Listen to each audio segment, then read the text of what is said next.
रात के 8 बज रहे थे। रमा जी बार बार दरवाजे की तरफ निहारे जा रही थी और अब कब 8, 9 और 9 से 10 बज गए पता ही नहीं चला। एक एक मिनट रमा जी के लिए भारी हो रहा था।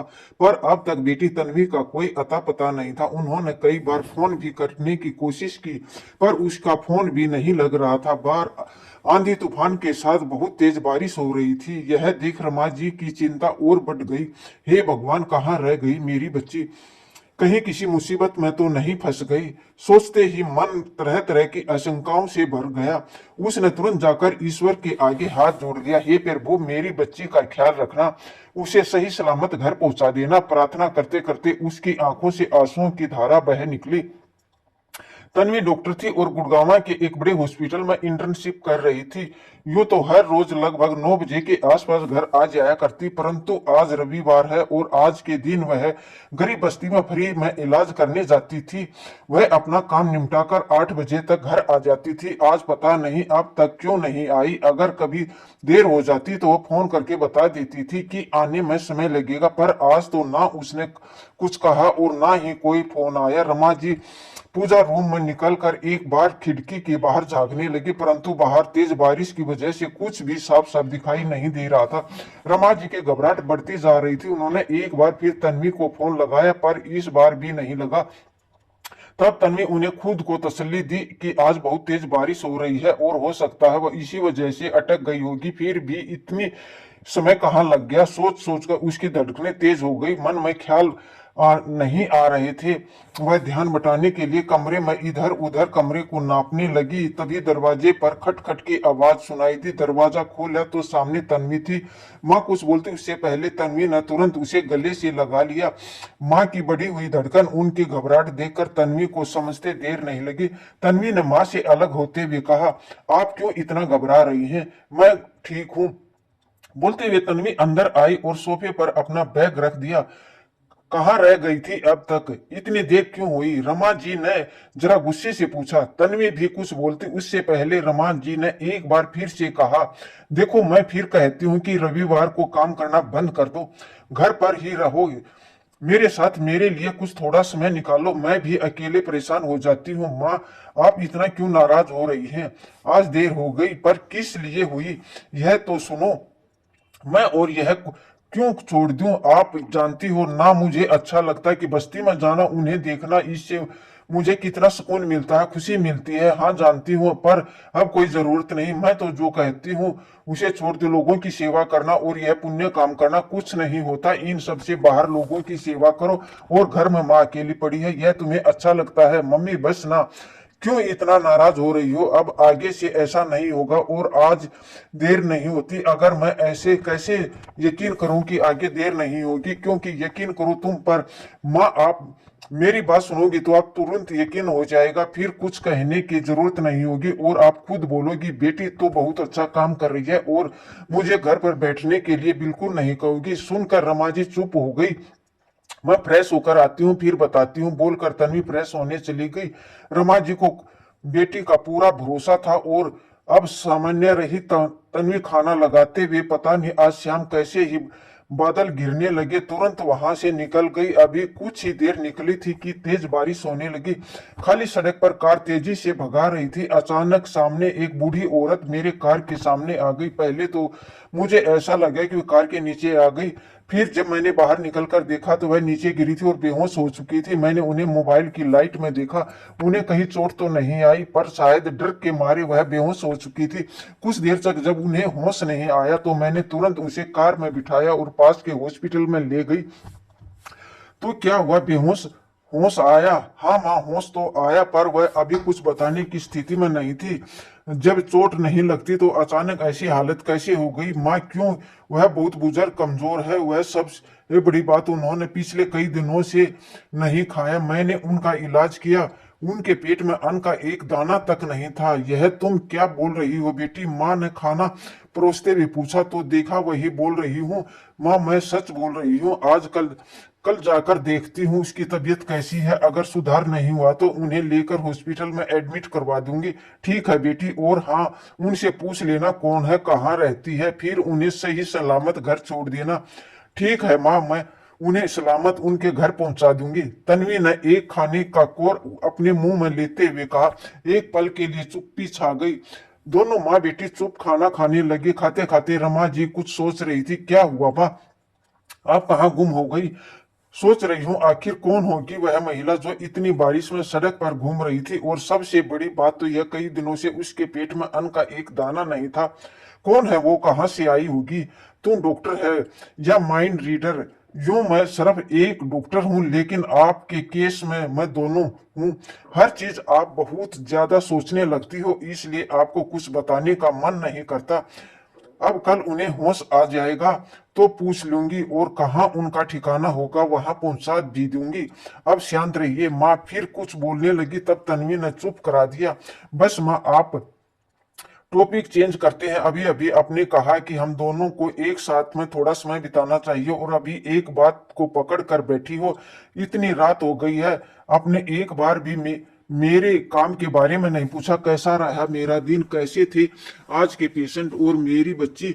यह सब तुमने रोज रोज बातें करती है, लेकिन आज तुमने कुछ कहा अलग और सोचने वाली है। बस इसलिए सोचने लगी। ठीक है, अब आप ज्यादा मत सोचिए। बारिश बहुत हो रही है, आपको सर्दी जुकाम जल्दी लगती है तो मैं हल्दी वाला दूध बनाती हूँ, हम दोनों साथ पियेंगे। बेटी तू जानती है ना, मुझे हल्दी वाला दूध पसंद नहीं है, तू ही पी लेना। सादा दूध पी लेती हूँ माँ। अपने जितनी देर यह सब उतनी ही देर के लिए मैं बाहर गई थी। मैंने कुछ नहीं सुना, और हाँ, पहले मैंने क्या कहा मुझे बार बार याद है। मैंने उन्हें जो कहा आप करूंगी। तू मेरी बेटी है, मेरी बात मानने की हर वक्त अमल रुमाल चलती है, हल अपने रूल चलाती है। दोनों माँ बेटी बहस कर रही थी, तभी तन्वी का फोन बजा। लो, बात कर लो, आ गई आपकी लाडली बेटी का फोन। अब मुझे ज्यादा अपनी बड़ी बेटी से निश्चित सुनो। अरे पहले तो तुम बड़बड़ करने लगी तो फोन उठा। हाँ बोलो। अरे क्या बोल रही हो बहन सोनिया? अभी अपनी बात पूरी करते उससे पहले तन्वी ने कहा कि बारिश बहुत हो रही है, माँ को जल्दी सर्दी लगती है, उनका ख्याल रखना, हल्दी वाला दूध देना, दवाई समय पर देना, वरना मन मन से कभी लेगी नहीं। यही बोलने वाली थी ना बहन, आप हंसने लगी। अरे मैं भूल जाती हूँ कि मेरी बहन डॉक्टर है, उसे कुछ भी बताने की जरूरत नहीं है। तो मैं सोच रही हूँ कि मेडिसिन आपके लिए लिख दूँ। कौन सी मेडिसिन और किसके लिए बहन?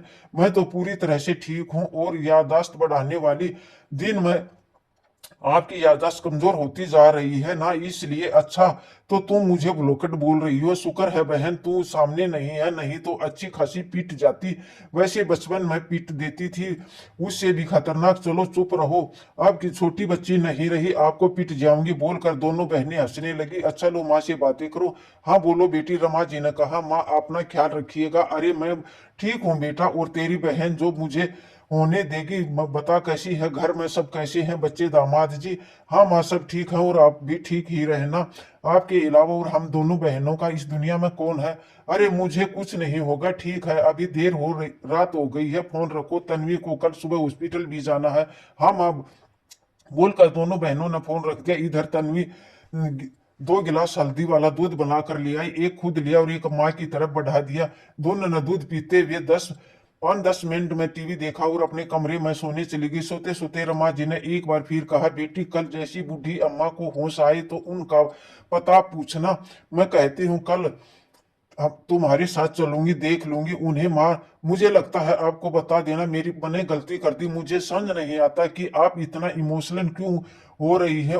अरे मैंने कहा ना, जैसे होश आएगा मैं उसे पूछ कर वहां उनके घर सही सलामत छोड़ दूंगी। आपको मुझ पर यकीन नहीं हो रहा क्या? माँ ने कुछ जवाब नहीं दिया। माँ अगर ऐसा होता रहा तो हॉस्पिटल लेकर जाती ही नहीं। अब चुप हो जाओ और सो जाओ, पूरी दुनिया के बारे में सोचने के लिए ही बैठी है। अब की बार तन्वी ने थोड़े गुस्से में कहा तो रमा जी ने कम्बल ओढ़कर चुपचाप सो गई। बाहर अभी बहुत तेज बारिश हो रही थी। तन्वी अपने फोन में व्यस्त थी, इधर रमा जी कम्बल के नीचे सोने की कोशिश कर रही थी, पर दिमाग में बूढ़ी अम्मा ही घूम रही थी। और सबसे बड़ी बात, उनके दिमाग में बार बार एक ही बात आ रही थी कि पिछले कई दिनों से पेट में अन्न का एक दाना नहीं था। यह बात उन्हें बार बार कचोट रही थी। हे भगवान, वो जो भी है अपने परिवार से अपनों से मिलवा देना। रमा जी ने मन ही मन भगवान से प्रार्थना करते हुए नींद में आगोश में समा गई। अगली सुबह तन्वी जरा जल्दी उठकर तैयार हो गई। वह घर से अस्पताल के लिए निकलने लगी। एक बार फिर रमा जी ने बोलने कहा, परंतु उससे पहले ही तन्वी ने कहा, माँ मुझे सब याद है, और हाँ मैं पहले अम्मा जी से अपने हॉस्पिटल ले जाऊंगी, उसके बाद ही काम करूंगी। बेटा मैं भी साथ चलूं? नहीं माँ, हॉस्पिटल क्यों जाओगी? जरूरत क्या है आपको? आपकी तबीयत आजकल ठीक नहीं रहती। अगर आपको उनसे मिलना है तो एक बार वह ठीक होकर घर चली जाती है, मैं आपको उनके घर ले जाकर मिलवा दूंगी। बस अब खुश? हाँ ठीक है रहेगा, मैं उनके घर जाकर ही मिल लूंगी। माँ ने अब थोड़ा मुस्कुराते हुए कहा। थोड़ी देर बाद तन्वी घर से निकल गई और कार में बैठकर हॉस्पिटल के लिए विदा हो गई, लेकिन अभी भी वह वृद्धा आश्रम अच्छी तरह से बोल नहीं पा रही थी।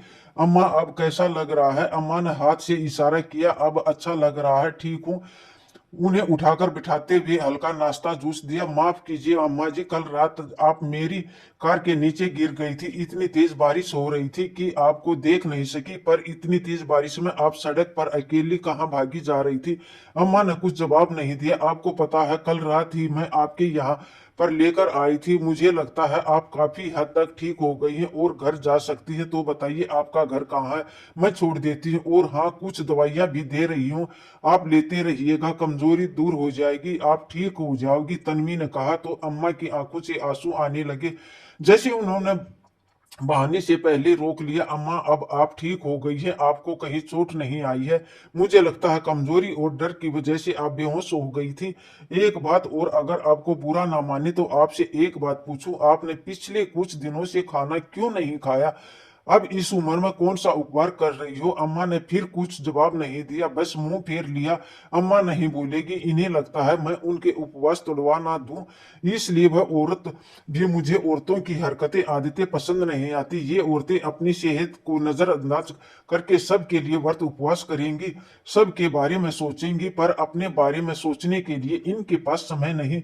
देखो तो इनके पैर कब्र में लटक रहे हैं, लेकिन नहीं उपवास जरूर करेंगे। और पूछ रही हूं तो बोल नहीं रही। मन ही मन बोल कर तन्वी बाएं दाएं सिर हिला कर रह गई। तन्वी ने एक बार फिर पूछा, अच्छा आपका घर कहाँ है? कहाँ रहती हो आप? आपके घर में मैं तो बताइए, मैं उन्हें फोन करके बुला देती हूँ। तन्वी की बात सुनकर एक बार अम्मा ने सब्र का घूंट टूट गया और उनकी आंखों से आंसू बह निकले। क्या हुआ अम्मा, क्यों रो रही हो? मैं आपके घर छोड़ देती हूँ, आपको मुझ पर विश्वास नहीं हो रहा? आपकी बार अम्मा ने धीरे से हाँ में सिर हिलाया। तो फिर जल्दी बताओ आप कहाँ रहती हो? अम्मा ने धीरे से फुसफुसा कर कहा, मंदिर।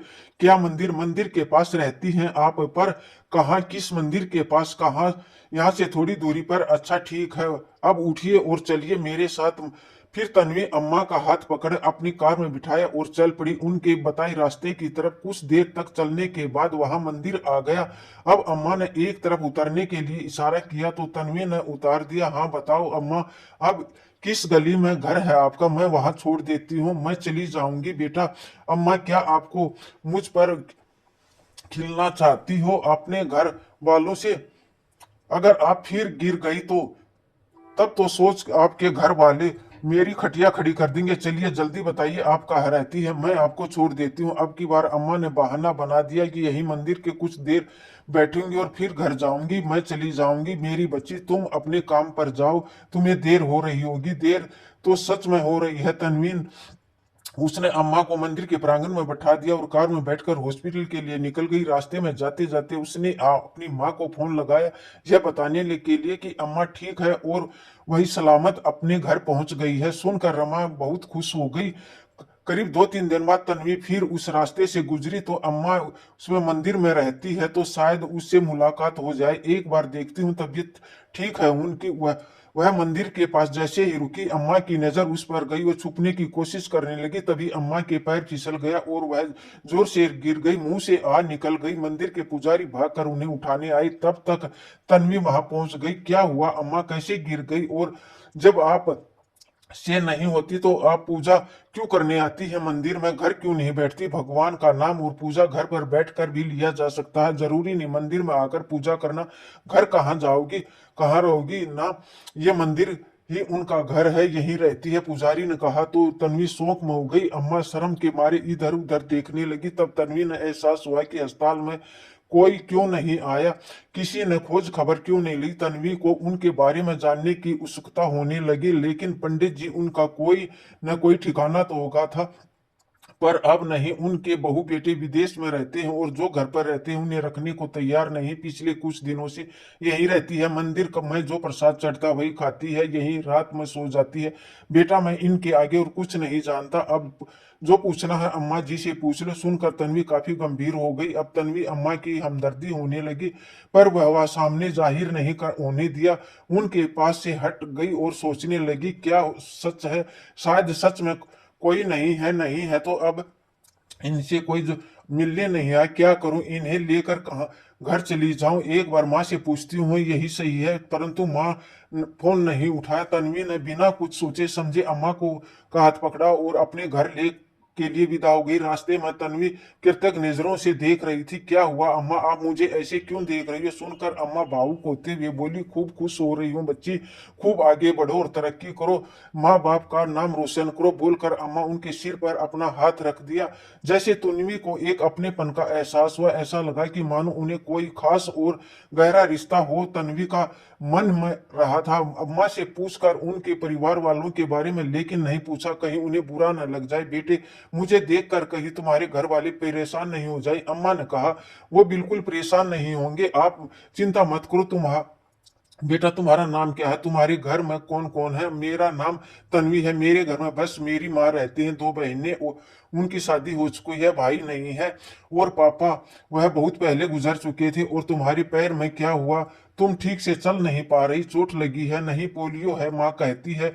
जब तुम बहुत छोटी थी तभी मुझे पोलियो हो गया था। भगवान भी ना अच्छे लोगों को ही तकलीफ देते हैं। तन्वी मुस्कुरा कर रह गई। अम्मा जी चुप हो गई। क्या हुआ अम्मा जी, आप क्या सोचने लगी?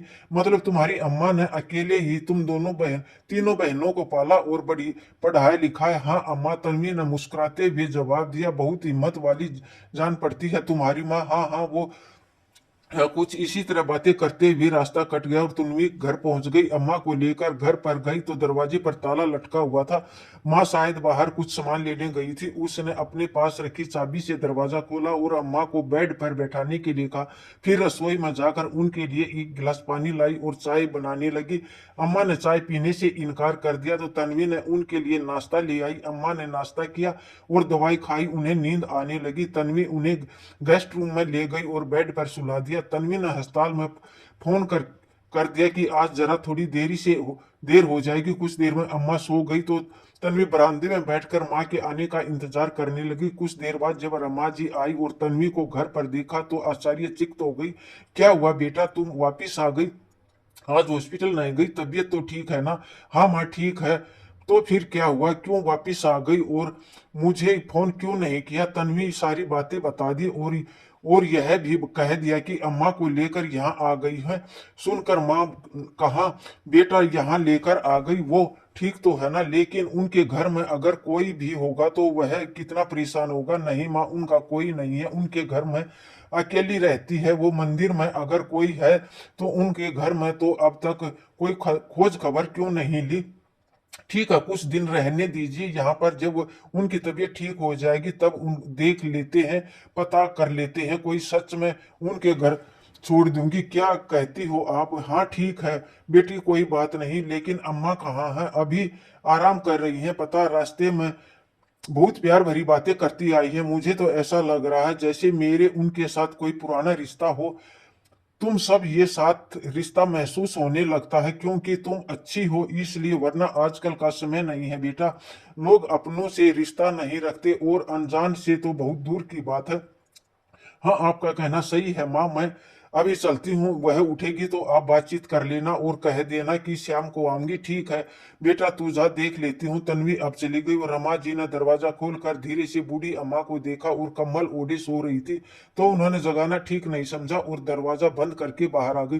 कुछ देर तक इंतजार करने के बाद मन में एक काम करती हूँ, उनके लिए कुछ हल्का फुल्का खाना बना देती हूँ। मैं अभी खा लूंगी और इन्हें दे दूंगी। फिर मैं रसोई में गई, झटपट के खाना बनाने लगी। कुछ देर में खाना बन गया, लेकिन अम्मा अब तक नहीं उठी। तो रमा जी ने सोचकर उन्हें उठा देती हूँ, यह हो सकता है अनजान जगह कमरे में के बाहर न निकले। उठेगी, खाना खाएगी, फिर उन्हें अच्छा लगेगा, फिर तब बातचीत भी हो जाएंगी। मन में सोचते हुए दरवाजा खोलकर अंदर गई। धीरे से कंबल हटाकर देखा, अम्मा उठ जाइए, खाना खा लीजिए। अम्मा कुछ जवाब देती उससे पहले ही रमा जी ने फिर कहा, अम्मा उठिए, मैं तन्वी की माँ हूँ, आप ठीक है ना, उठिए, खाना खा लीजिए। यह बोलकर रमा जी ने कंबल हटा दिया। फिर उनकी बाह पकड़कर जैसे ही उठकर बैठाया, तो अम्मा जी का चेहरा देखते ही उनके पैरों तले की जमीन खिसक गई।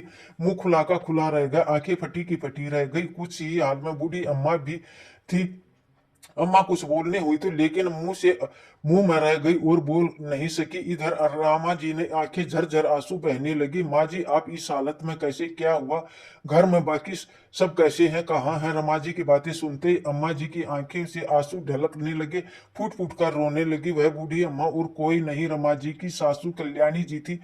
माँ जी, अब आप यूं इस तरह कैसे, घर के बाकी सब लोग कहाँ हैं? कल्याणी जी जोर से सिसकने लगी। क्या हुआ माँ जी, बताइए, आप क्यों रो क्यों रही हैं?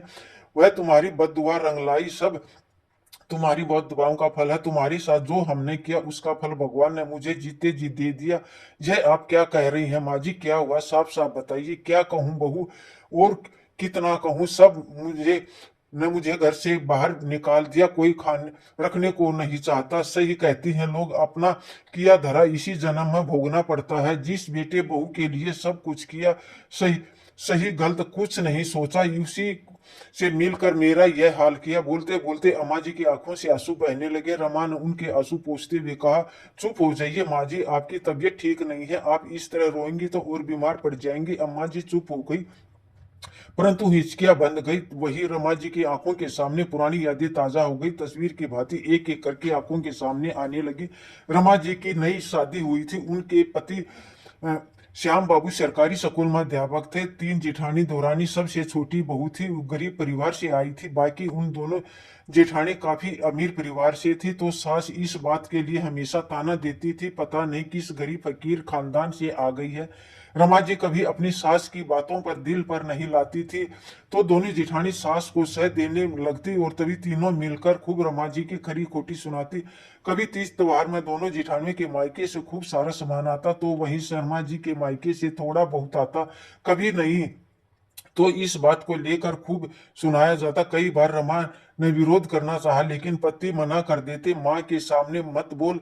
और रमा जी मन महसूस कर रह जाती। उसे याद, जब पहली बेटी हुई तो सासू माँ कैसे मुंह बना लिया, पोते का इंतजार कर रही थी, पोते हो गई, अरे तो मायके के लक्षण लग गई, इस माँ की परछाई पड़ गई। मेरे खानदान में सबको सबसे पहले बेटा होता है, यहाँ तक कि जानवरों को भी इससे बेटी ही हो गई। तब रमा को खूब रोना आया, लेकिन फिर भी वह सहन कर लिया। परंतु जब दूसरी बेटी हुई तो मानो पहाड़ टूट गया हो। कल्याणी जी उन्हें खाने पीने में दिक्कत करती, ऊपर से बेटे की भड़काने लगती, बहू से पोता नहीं होगा, तुम दूसरी शादी कर लो। अब तो जेठानी भी ताने मारने लगी, मुझे बेटा नहीं, अपने पति को बेटियों का कर्ज तले दबा दिया। रमा जी ने अपने पति से यह सब बातें कहती तो हंसकर कह देते, कहने दो, मैं तुम्हारे साथ हूं ना, क्या चाहिए? रमा जी खुश हो जाती, धीरज धर लेती। अब दोनों पति पत्नी सोच रहे थे कि बच्चा नहीं करेंगे, दो बेटी ही काफी है, लेकिन ससुराल वालों के साथ मायके वाले भी उस पर दबाव पड़ा तो उसने तीसरा बच्चा कर लिया। भगवान को यह मंजूर था कि तीसरी बेटी ही हो गई। तब तो सासू माँ ने बच्चे सहित उसे घर से निकालना मायके भेज दिया। तू कुलछनी है, अभागी है, खाली बेटी जनेगी, तू मेरे बेटी का वंश नहीं, खानदान नहीं बढ़ाएगी, जा तू निकल जा। अपनी बेटी की दूसरी शादी का दबाव डालनेगी। तभी बेटा मुस्कुरा कर रह जाता है, क्या हो गया माँ, बेटा और बेटी में आजकल कोई फर्क नहीं, लेकिन माँ कहाँ समझती, उन्हें पोता चाहिए, दिन रात रट लगाई बैठी रहती। कहते घर में रोज कला एक दिन एक हो जाती। वही हुआ। शाम को तेज बारिश हो रही थी। रमा जी का पति काम से बाहर गए थे।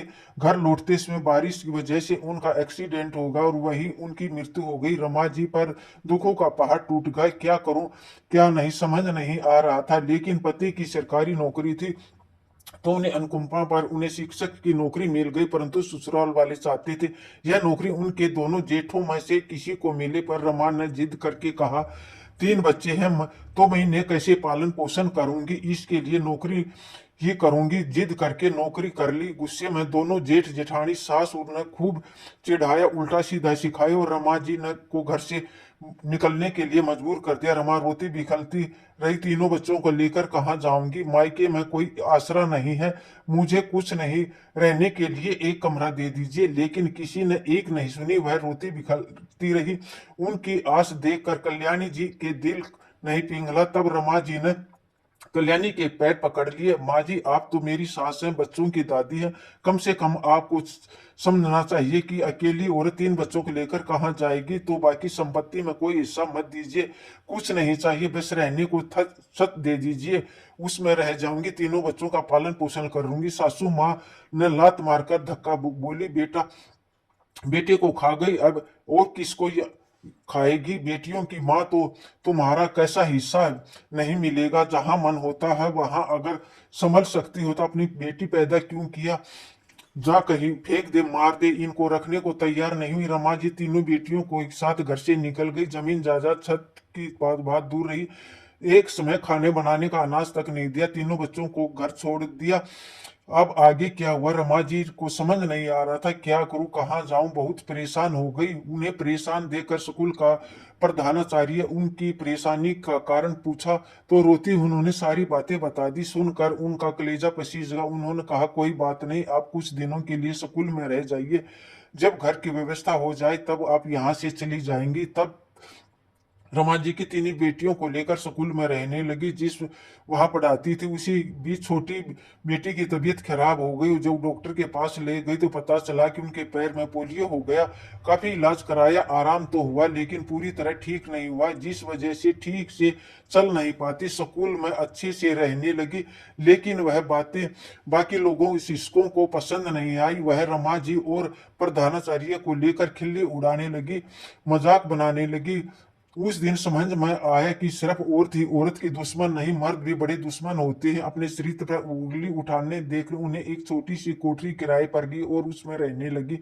धीरे धीरे उन्होंने घर का सामान जुटाया और जमीन लेकर घर बनाया। तीनों बेटियां काफी होशियार थी, समझदार और पढ़ाई में तेज तरार थी। पढ़ाई पूरी होते ही रमा जी दोनों बेटियों की शादी कर दी, बिना किसी दहेज के हो गई।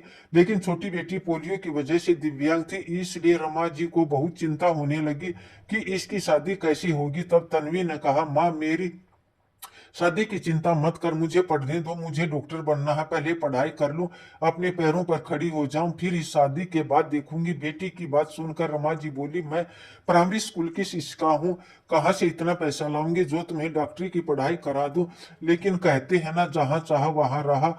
वही हुआ। काफी हद तक बड़ी बेटियों और दामाद ने उनकी मदद की और बाकी मेडिकल कॉलेज में उनकी फीस माफ कर दी। जो प्रोफेसर पढ़ाते थे उन्हें बिना फीस लिए ही तन्वी को पढ़ाया। रमा जी ने कई बार पूछा फीस के बारे में, वह प्रोफेसर कहते, तन्वी बेटिया को डॉक्टर बनने दीजिए, फिर सारी फीस उनसे ले लूंगा मैं। तन्वी ने भी बहुत मन लगाकर पढ़ाई की और आज वह एक सफल डॉक्टर बन गई। इधर रमा जी की पिछली बातें सब बातें भूल कर अपने बच्चों में घुल मिल गई। अब वह ससुराल और सास की बातें याद नहीं करती।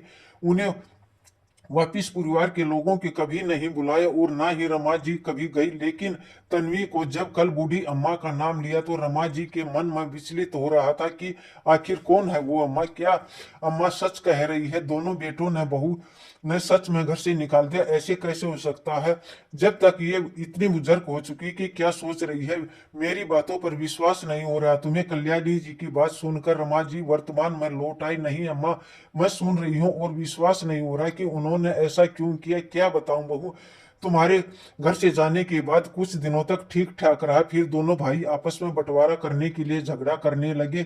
मैं जब उन दोनों को समझाने लगी तो दोनों मुझसे लड़ने लगे। अंत में सारी संपत्ति को दोनों बराबर बांट दिया। मैंने जब अपने हिस्सा रखने लगी तो दोनों ने कहा, आप हमारे साथ रहने से अलग हिस्सा लेने की क्या जरूरत है। मैं सहमत हो उनकी बातों में आ गई। बाद में दोनों बुआ झगड़ा करने लगी, किसके साथ रहूं। दोनों आपस में झगड़ रही थी। माँ को तुम रखो तो तुम रखो। 6-6 महीने करके दोनों ने रखने को तैयार हो गई। समय निकल गया, शरीर में ताकत नहीं थी कि सारा काम करती रहूं। समय पर खाना ना मिले तो आखिर शरीर कब तक चलेगा, तब शायद साथ देगा। मैं दिन भर काम का करती और कमजोर बीमार होती चली गई।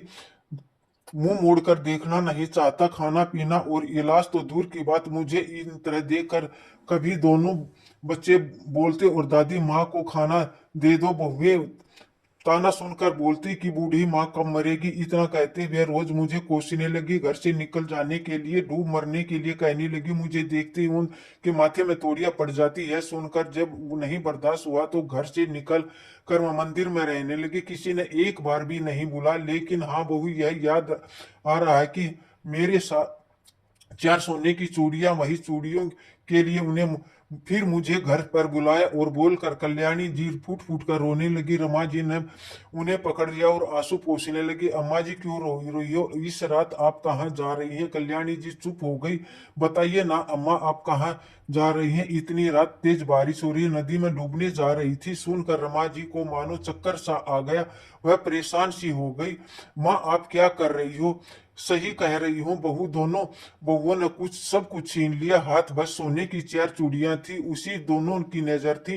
कब मर जाऊं ये सोने की चूड़ियां दोनों के हाथ लग जाएं। लेकिन मैंने नहीं दिया। इसी गुस्से में पिछले 4 दिनों से दोनों ने मुझे खाना नहीं दिया। पानी पीकर जीवित रहती। तब नहीं बर्दाश्त हुआ तो उस तेज बारिश में मैं घर से निकल गई। लेकिन दोनों भगवान को कुछ से ही और मंजूर था। उन्होंने मुझे मरने नहीं दिया और मेरी पोती भेज दी। उन्होंने मुझे बचा लिया। जिस पोती को इतना दुख दिया, इतनी बददुआ दी, आज उस पोती ने मेरी जान बचा ली। जिसके लिए इतना पाप किया, इतना सब कुछ किया, उसने पलट कर देखा तक नहीं।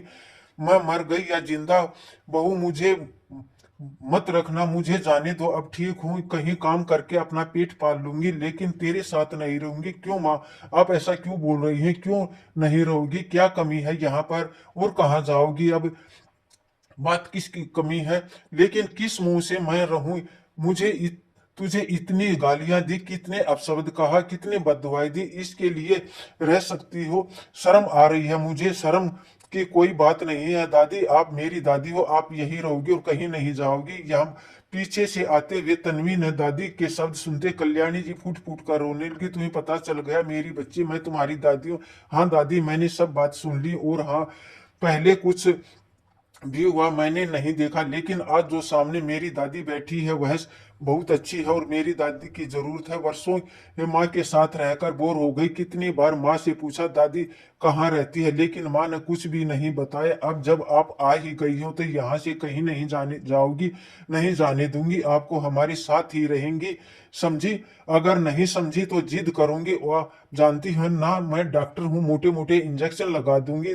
सुनकर दादी हंसते हुए रो पड़ी और पोती तन्वी की बात सुनकर कल्याणी जी रोते रोते हंस पड़ी। तन्वी को गले से लगाते हुए बोली, अरे मेरी बच्ची, माफ कर दो। दादी कोई यहाँ तुम लोगों के साथ रहने के लायक नहीं हो, लेकिन तू बोल रही है तो मैं रहूंगी। लेकिन अब मेरे पास तुम दोनों को देने के लिए कुछ भी नहीं है। पर हाँ, सोने की चूड़ियां हैं, तुम ये रख लो बेटा, और जितना आशीर्वाद होगा तेरे लिए करूंगी। दादी की बात कहूंगी। आपकी दी हुई आपकी बद्दुआ हमें लगी है तो दुआओं मैं बदल गई। देखो कितनी खुश हूँ, और पता है आपको मैं कितनी बड़ी डॉक्टर हो गई हूँ। तो ये चूड़ियां आप पहन लीजिए और हमें आशीर्वाद, ये काफी है। तू मेरी बच्ची बहुत बड़ी डॉक्टर है, बन गई।